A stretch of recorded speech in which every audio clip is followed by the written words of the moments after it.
Damai sejahtera Allah yang melampaui akal dan hati, itulah yang menyertai Bapak, Ibu, Saudara-saudari sekalian, di dalam nama Tuhan Yesus Kristus Tuhan kita.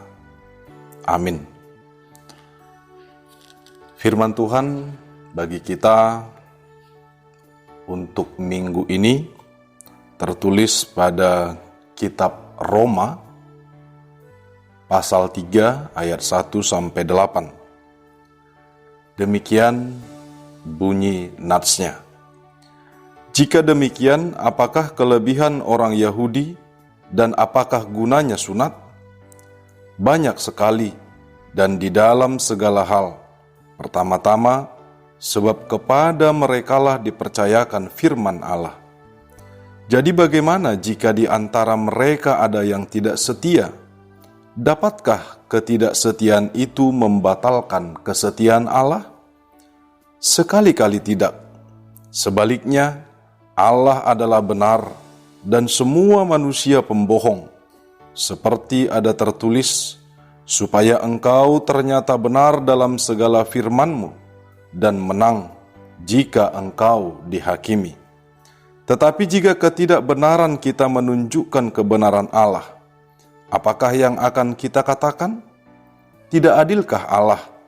Aku berkata sebagai manusia, jika Ia menampakkan murkanya? Sekali-kali tidak. Andai kata demikian, bagaimanakah Allah dapat menghakimi dunia? Tetapi jika kebenaran Allah oleh dustaku semakin melimpah bagi kemuliaannya, mengapa aku masih dihakimi lagi sebagai orang berdosa? Bukankah tidak benar fitnahan orang yang mengatakan bahwa kita berkata, marilah kita berbuat yang jahat, supaya yang baik timbul daripadanya? Orang semacam itu sudah selayaknya mendapat hukuman. Demikian bunyi natsnya. Shalom Bapak, Ibu, Saudara yang dikasihi oleh Tuhan Yesus Kristus, dimanapun kita berada, walaupun kita harus beribadah di rumah kita masing-masing pada saat ini, biarlah kiranya kasih Tuhan dan anugerah Tuhan senantiasa menyertai melingkupi kita. Bapak, Ibu, Saudara yang dikasihi oleh Tuhan Yesus Kristus, minggu kita ini bertemakan kesetiaan Allah. Kesetiaan Allah adalah jati dirinya yang benar, kasih, dan adil. Saudara-saudara yang dikasihi oleh Tuhan Yesus, ada reaksi-reaksi orang-orang atas kecaman yang disampaikan oleh Paulus, seperti apa yang disampaikannya pada Roma 2 ayat 17-29. Paulus menyatakan ketidakbergunaan sunat jika tidak menaati hukum Taurat. Perikop ini adalah jawaban Paulus kepada jemaat yang ada di Roma, yang merupakan jemaat dari berbagai macam suku bangsa, termasuk juga orang-orang Yahudi, orang Romawi, dan juga orang-orang Yunani. Perikop ini adalah jawaban Paulus akan keberatan-keberatan yang dilontarkan kepadanya. Keberatan itu sampai kepada pemahaman tentang kesetiaan Allah. Artinya, kesetiaan Allah dipertanyakan dalam hal ini. Kesetiaan Allah adalah jati dirinya. Allah tidak dapat dipisahkan dari kesetiaannya. Sebab Allah itu setia adanya. Allah setia dan adil mengasihi ciptaannya. Lalu Paulus mengatakan pada ayat 4, Allah adalah benar dan semua manusia pembohong. Setelah kita mengetahui ketidaksetiaan manusia, lalu Paulus langsung bertanya kembali, dapatkah ketidaksetiaan itu membatalkan kesetiaan Allah? Kata kesetiaan ini, kalau di dalam Alkitab King James Version, diterjemahkan faith, atau dalam bahasa Yunaninya pistis, yang artinya adalah iman, kepercayaan, keyakinan, dan kesetiaan. Lalu pada New International Version atau NIV dan New Revised Standard Version menerjemahkan faithfulness, yang artinya adalah kesetiaan. Jadi kalau diterjemahkan, seorang yang tidak setia atau dengan kata lain juga dapat disebut seorang yang tidak beriman. Apakah ketidaksetiaan ini membatalkan kesetiaan Allah? Atau ketidaksetiaan manusia membuat Allah tidak setia atau ingkar? Pertanyaan ini adalah pertanyaan yang sangat-sangat penting. Saudara-saudara yang dikasihi oleh Tuhan Yesus Kristus, disinilah dibenturkan bagaimana pemahaman akan kealahan yang sesungguhnya dengan pemahaman humanis yang dikategorikan masuk kepada teologi Armanian, yang memakai pemikiran-pemikiran humanis yang mengatakan bahwasanya manusia adalah teladan. Ketika manusia itu baik, maka Allah baik. Ketika manusia itu setia, maka Allah akan setia. Saudara-saudara yang dikasihi oleh Tuhan Yesus Kristus, pada 2 Timotius 2 ayat 13 dikatakan, jika kita tidak setia, Dia tetap setia, karena Dia tidak dapat menyangkal dirinya. Jelas bahwasanya Allah itu setia, dan kesetiaan itu adalah jati dirinya, yang tidak boleh dan tidak bisa dilepas pisahkan dari kealahannya sendiri. Bapak Ibu Saudara yang dikasihi oleh Tuhan Yesus Kristus, lalu bagaimana kesetiaan Allah itu jika diperhadapkan dengan kelebihan orang-orang Yahudi? Yahudi memiliki kelebihan yang diberikan oleh otoritas Allah, yakni memilih mereka sebagai bangsa pilihan. Kepada mereka disampaikan firman Allah, disampaikan terlebih dahulu bangsa perjanjian dengan sunat sebagai tanda bagi mereka. Namun Allah adalah setia akan keadilannya, setia pada kasih-Nya, setia kepada hukum-Nya.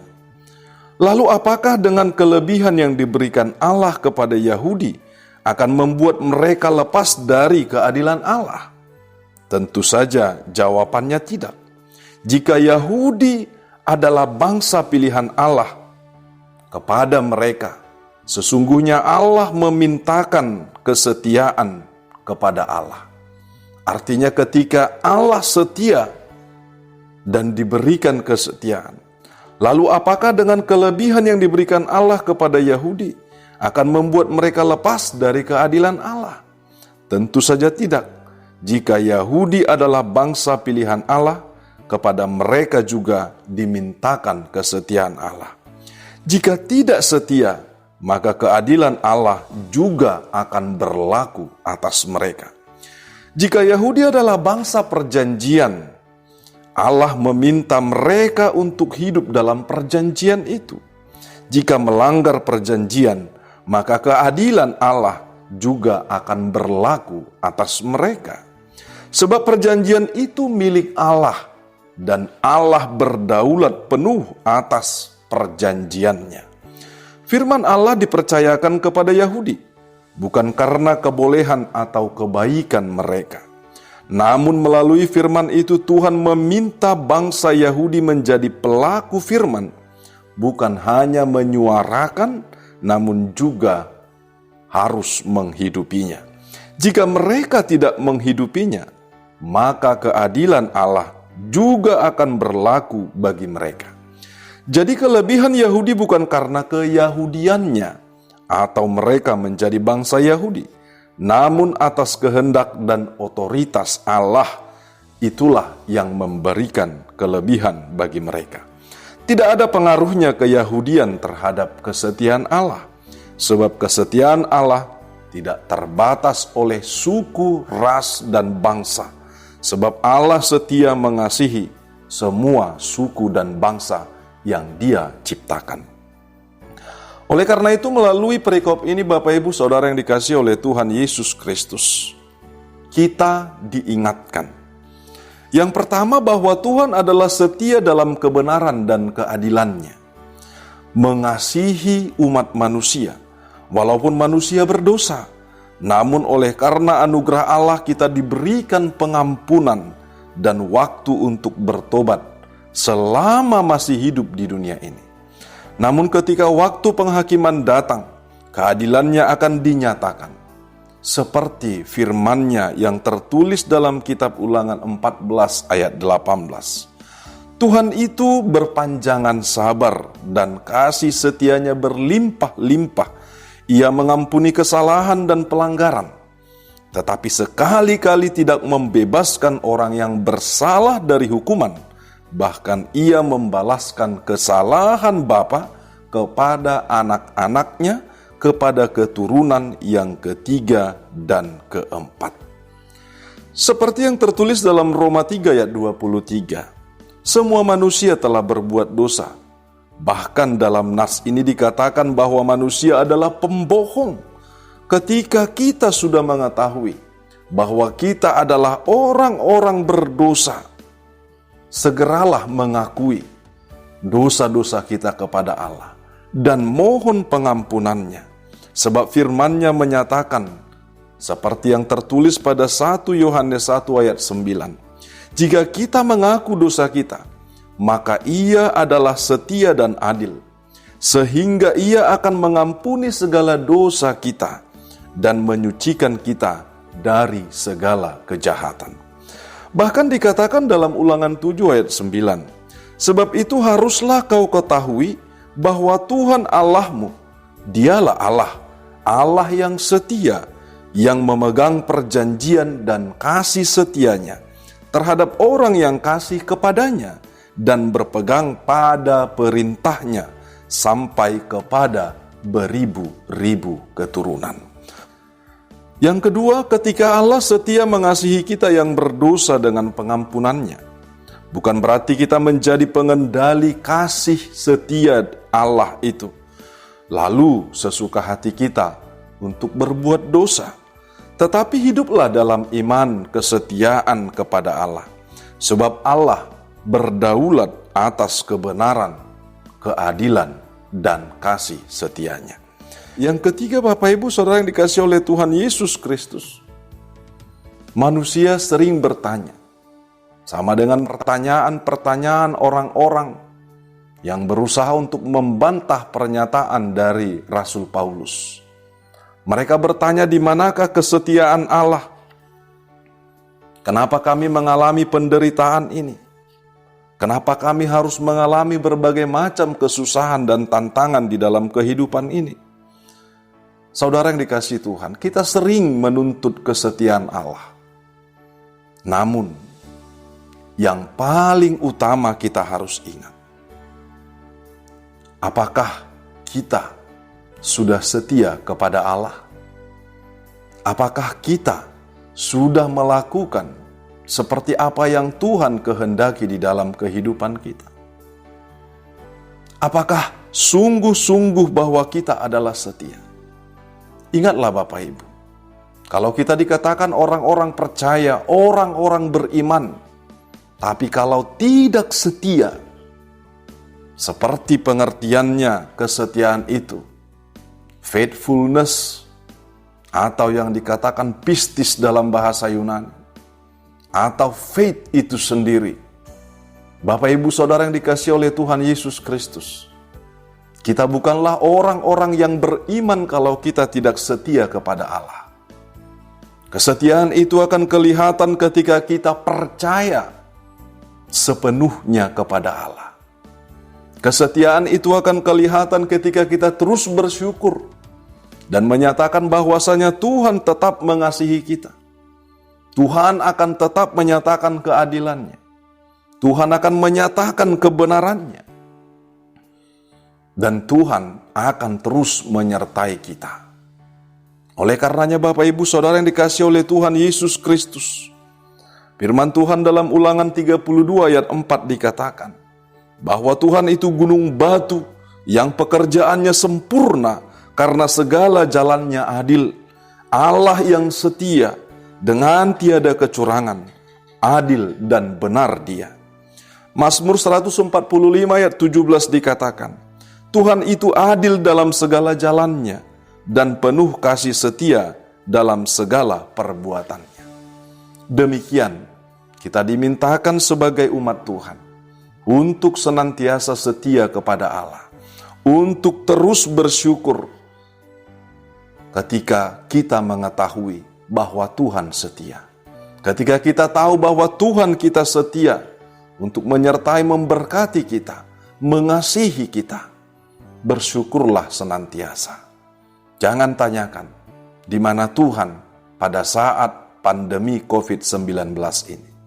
Tapi nyatakanlah, Tuhan beserta saya, Tuhan beserta keluarga saya, Tuhan ada bersama-sama dengan kita. Immanuel, kiranya Tuhan memberkati kita senantiasa. Amin. Kita berdoa. Bapa di dalam surga, terpujilah Engkau Tuhan, karena Engkau adalah Allah yang setia, menyertai, mengasihi, memberkati kami di dalam kebenaran-Mu. Biarlah kiranya Tuhan, kesetiaan Allah terus nyata dalam kehidupan kami, dan kami sungguh bersyukur oleh karenanya. Syukur kami bukan karena keadaan kami, tetapi apapun keadaan kami tetap bersyukur, karena kami tahu bahwa kami memiliki Allah yang setia, Allah yang terus memberkati kami dan menuntun kami sepanjang perjalanan kehidupan kami. Kami serahkan hidup kami Bapa ke dalam tangan pengasihan-Mu, Bapa yang setia memberkati kami. Di dalam nama Tuhan Yesus Kristus, kami berdoa. Amin.